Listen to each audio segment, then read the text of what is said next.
Il Giardinetti cala il poker alla Borghesiana, protagonista della sfida Michael Piro con una doppietta seguita poi dai gol di Mostacci e Fandi, vince per 4-1.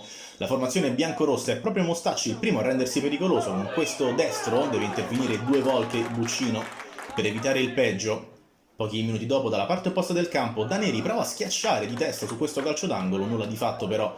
Si prosegue quindi ed è ancora il Giardinetti all'attacco, di nuovo Mostacci che cerca di rientrare sul destro, non l'ha di fatto ancora, la palla sfila sul fondo, come poco più tardi ancora su questo tentativo personale del numero 11, il più attivo dei suoi in avvio di gara.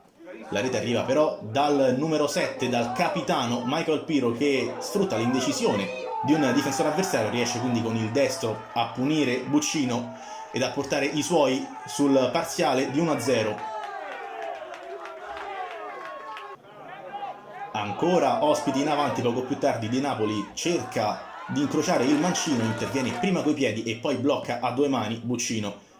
Arriva però il gol della Lodigiani che riesce a sfruttare questa indecisione della difesa avversaria, a mettere il pallone in rete, ci pensa proprio Daneri, che ristabilisce quindi la parità a ridosso del duplice fischio. Dura pochi minuti però la gioia dei padroni di casa, perché Piro con questo colpo di testa riesce a portare di nuovo in vantaggio i suoi poco prima di rientrare negli spogliatoi.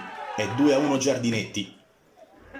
La ripresa inizia con il gol del 3-1 firmato da Mostacci, di cui purtroppo per ragioni tecniche non abbiamo le immagini.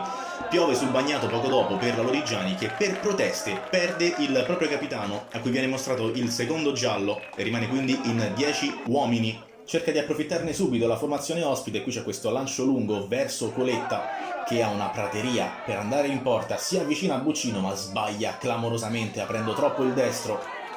Si rimane quindi sul risultato di 3-1, la Lodigiani cerca di accorciare poco più tardi su questa azione, il tiro di Bonino però è impreciso, è proprio il numero 10 poco più tardi a cercare di iniziare l'azione dal basso. Questa iniziativa della Lodigiani termina con il tiro di Piccolelli che però è debole e centrale.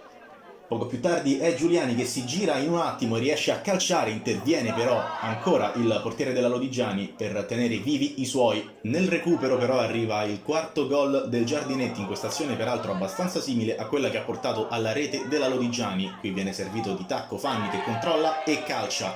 Per 4-1 si aggiudica il big match della Borghesiana, il Giardinetti che cerca di scappare verso i playoff.